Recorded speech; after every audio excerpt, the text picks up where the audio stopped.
Hey, what's up, YouTube? Welcome back to another video with ScooterPie666 and onmyoji. Today, we are going to take a look at a couple of the new shikigamis and how you might build them. We'll talk about that a little bit.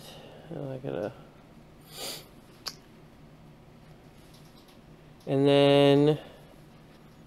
So we'll go over Oko, we'll go over, what's his name? I can't remember his name. I don't have him.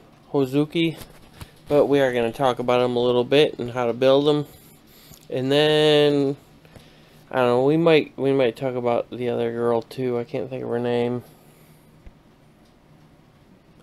Oh, Maki and Karishi. Might talk about them a little bit too. And then... somebody was asking about mannendake here and whether or not he's worth it. I'm assuming what they mean by that is he worth this 3,500 talismans when it becomes available on the 13th. So we'll talk about that a little bit too. Alright, first things first, let's go to Oko, if I can find her. You know what, let's see here, can we evo her? Yeah, let's evo her, why not? Why not? Okay, so her attack goes to an S, hit points and defense go to a B, her speed goes to an S, and her crit goes to a B.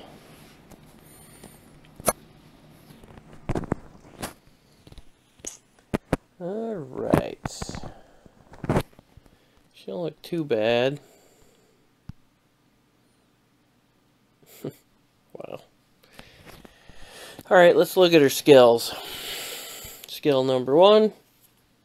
Regular standard attack. Okay, nothing special there. Passive. Oko's attack inflicts a layer of snake shadow, lasting 3 turns on the enemy. Each layer of snake shadow reduces the enemy's defense by 8%. Effects stack up to 3 maximum layers whenever an enemy deals damage to your shikigami or onmyoji, so anyone on the team.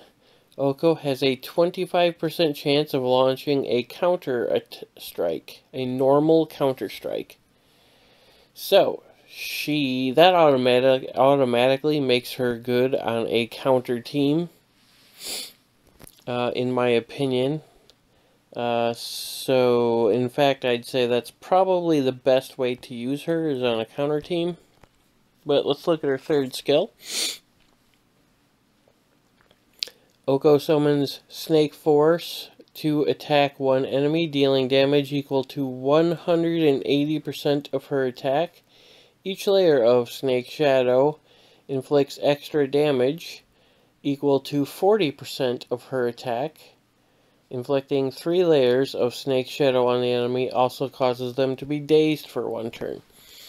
Okay, so what this means is, let's say, as an example, they have 3 layers of Snake Shadow on a particular enemy. Let's say for shits and giggles it's Ubisu, okay? Or Momo, a healer, somebody like that. Somebody who's going to have a lot of hit points and be really hard to kill. She hits them 3 times through the course of battle, and now they have 3 layers of Snake Shadow on them, okay? Now, I mean, you gotta get to that point first, but we're just doing this as an example. So think about that. So, somebody with a lot of hit points has got 3 layers of Snake Shadow on them. Now, she decides it's her turn, and she's gonna use Snake Jailer, the skill right here, on them, okay? So, 180% plus another 40, 220, plus another 40, 260, plus another 40, 300. So, right off the bat, 300% of her attack. That's a pretty big number, okay? Now, if they somehow manage to survive this hit, depending on, of course, how strong she is, then...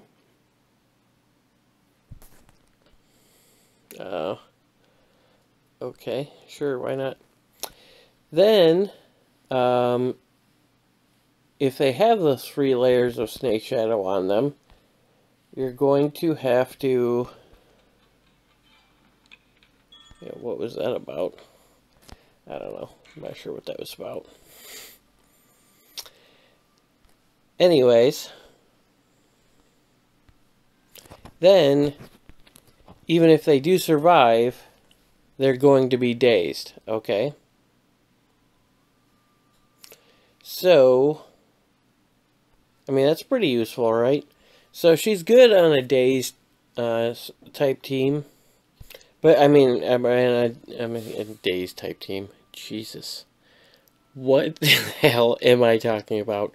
Ignore what I just said. She's good on a counter team because she has this counter strike and she can add the layers of snake. And the big thing is the layers. I mean, this skill is good for hits hard. And then if they do survive, they get dazed for a turn. But I think it's more useful that they get a 8% defense break each time she puts a layer of Snake Shadow on them. And that 25% chance to counterattack anytime somebody on the team gets hit, that's really useful. As far as soul sets, what I would recommend would be Scarlet, because a 35% chance to use a normal attack to counterattack when taking damage, so that's going to increase your chances of counterattacking.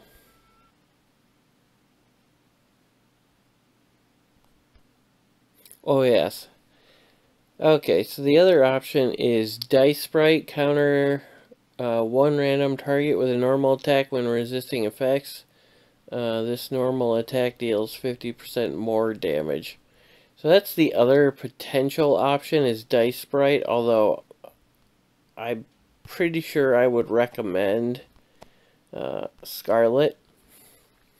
She'd be really good as a backup to on a counter, or a second counter person on a counter team with Inugami. She'd be good supporter for Inugami. Makai and Karishi. Yeah. So, regular attack. So she's, I'm pretty sure when you evo her, her speed goes up to 115. So she's sort of similar to the frog bunny girl. Because she has this skill here.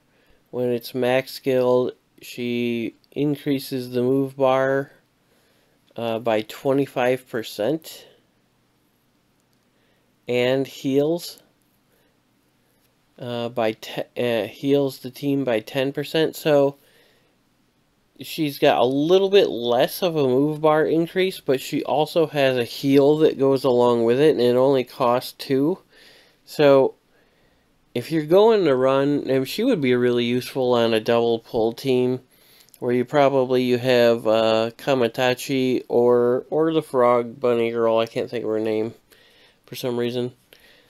She'd be useful as a secondary puller that has a built-in heal. That could be pretty useful. Now that we've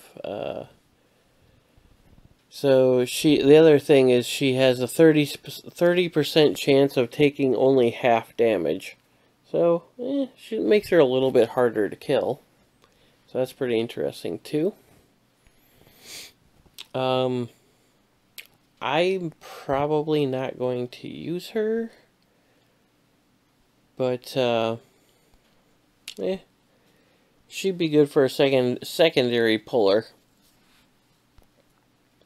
along with Kamatachi.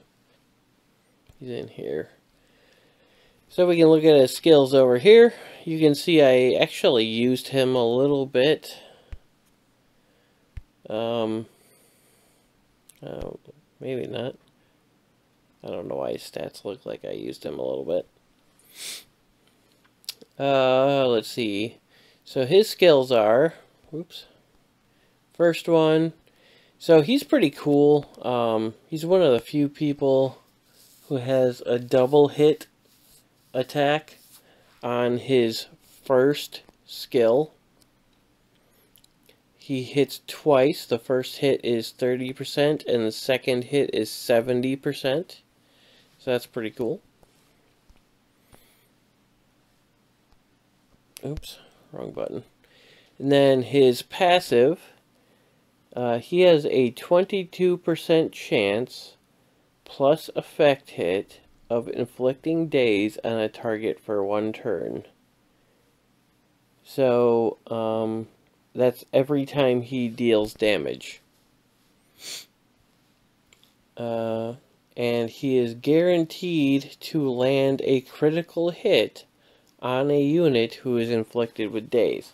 So, you think about this, how that plays along with his first skill. So let's say you have a 100%, I'm just doing this I mean it's ridiculous, but just to say, just to make it easy.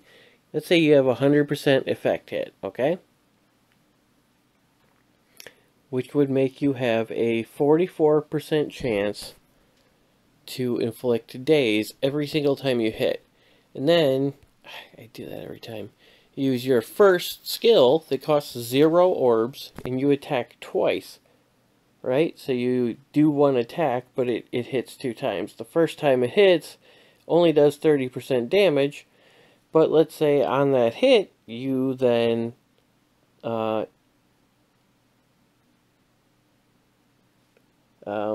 dazed the enemy. A total brain fart there for a second. You daze the enemy, his second hit will guarantee crit. So instead of 70% attack, it will be 70% plus you put times whatever your crit percentage is. So that could stack up in a pretty big hurry. The other thing I'm noticing, I'm not sure why, but his why is his crit damage at 160%? That's interesting. Because usually, I don't know why he has any stats at all, though, like plus stats at all. That's kind of weird. Secondly, or his other skill, this is the big one, hits 3 times in rapid succession. First time is 44%, second time is 88% of his attack, and then the third time is 132% of his attack. So, technically, with this guy, instead of building him crit on slot, what is that, 5? I think it's slot 5, right? I don't know. I forget the numbers. So let's go over here and just look at somebody. Yeah, slot 6. So normally on a DPS monster, you put crit on slot 6. You put attack on slot 2 and 4, or something like that, right? But instead, with this guy, you can put attack here and here, and then put effect hit on slot 4. And what that will do is greatly increase your chances of dazing the monster, and then if the monster is dazed, then he will be guaranteed to land a critical hit. So not only will they be dazed, but he will also land a guaranteed critical hit.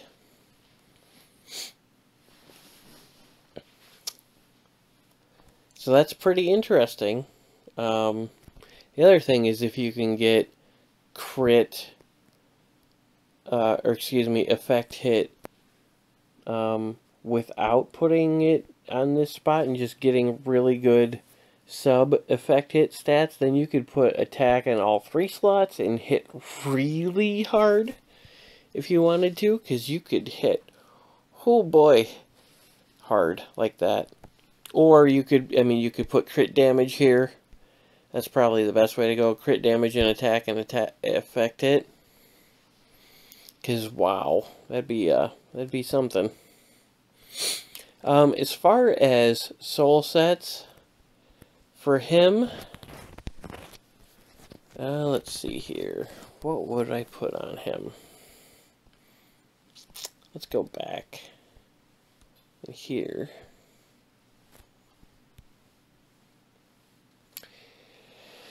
What would be the best thing to put on him?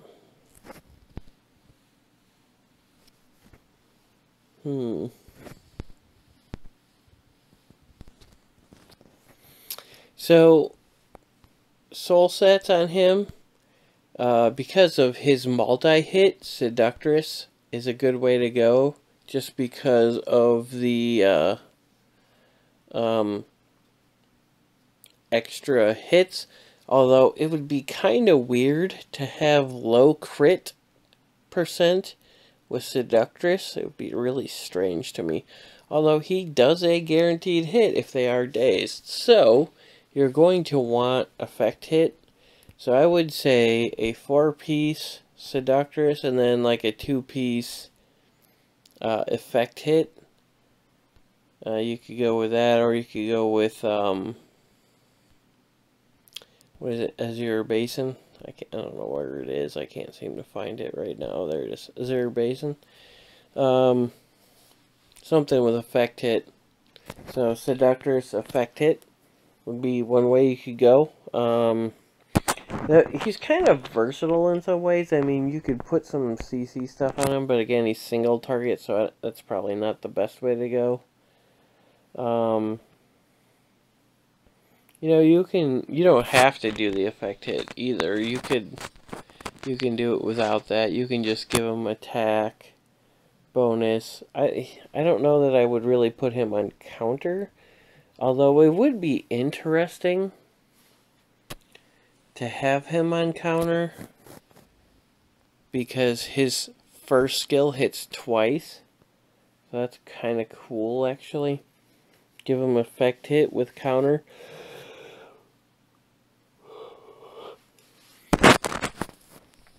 That could get really irritating. He could daze the crap out of your team.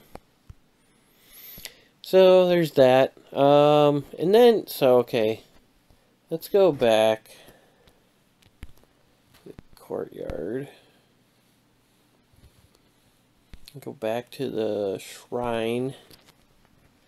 So, is Mannendake worth it? Well, Mannendake, let's go. You know what? Let's go back and look at his skills. So he is also a counter team monster. He's really great for a counter team. So his first skill is deals damage equal to 100% of his attack with a 30% chance of having an ally assist him on the attack. So that's pretty cool. That makes him good on a team with Ubume, because Ubume does a sort of similar thing. He's also good on a team with Inugami, because Inugami has a counter. Mannendake uses Leaf Barrier to protect himself until the end of turn. His uses a Sword Flute to counter when an ally protected by Leaf Barrier is attacked. Leaf Barrier fails at the beginning of the next turn.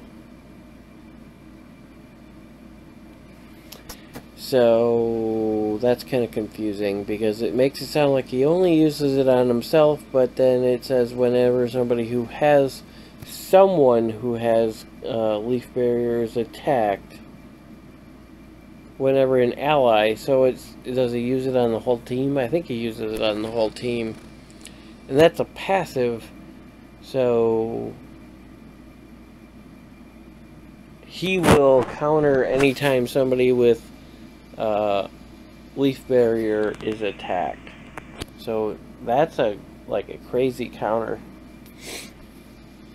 And then thirdly is he buffs the attack by 10% of his attack and casts leaf barrier on all other allies. Okay, so this is the skill that puts leaf barrier on all allies. Mannendake has a 40% chance of using Sword Flute to counter when an ally protected by leaf barrier is attacked. So it's 40% for all other allies, but 100% for him. And then you can get the chance through max leveling up to 60%, and the enhancement is 15% of his attack. So that makes him a really super valuable support monster. And it's kind of confusing, but technically you could actually focus solely on attack power with him, just trying to get his attack power up higher. But that doesn't answer the question that was asked, because the question that was asked is he worth it? So 3,500 talismans. I'm going to say no. I mean, that's my opinion.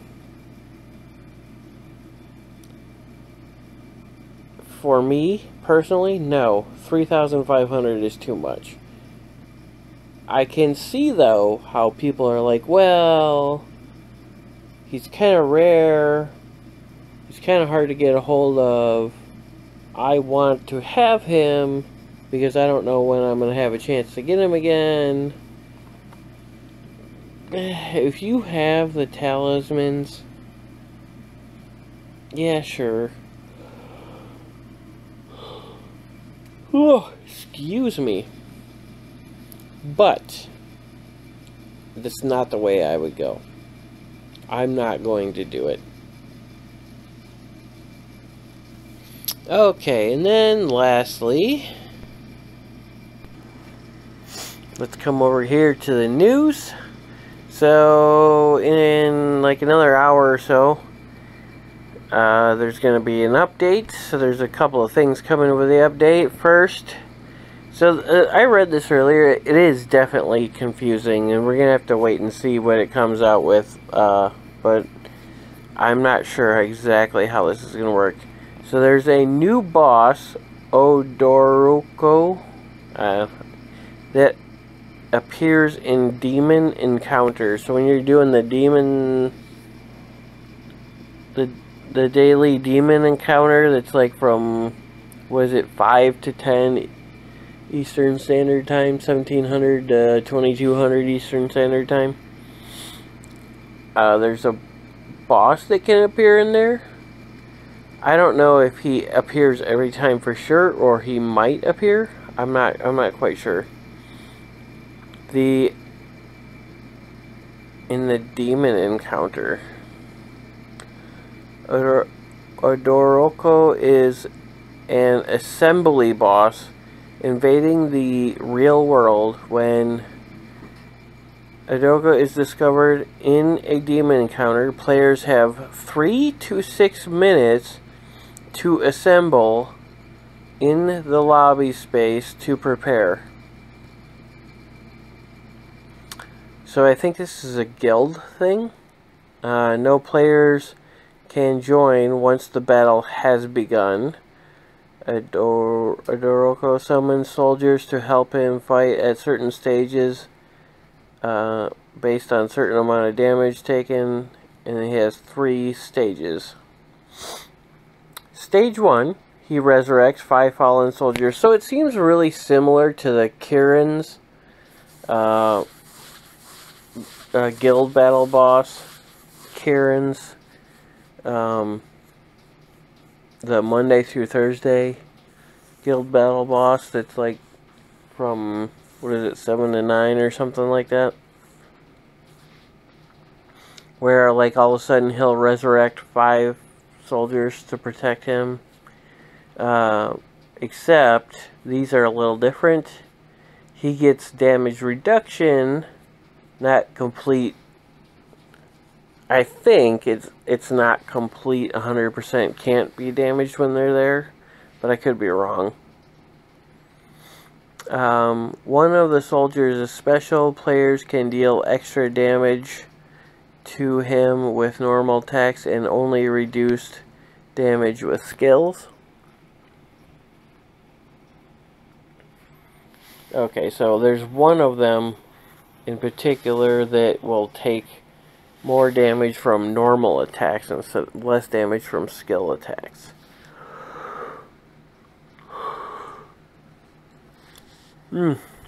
Stage 2, he resurrects 6 fallen soldiers. Only 2 of them are true soldiers. The true soldiers reveal a correct message. Players should only KO the true soldiers. KO any other of the 4 soldiers brings about the wrath of Odokuro. Each player can only see a message from 1 soldier. Okay. Players need to... So basically people are going to have to talk to each other while they're doing this to let the others know which ones are the correct one,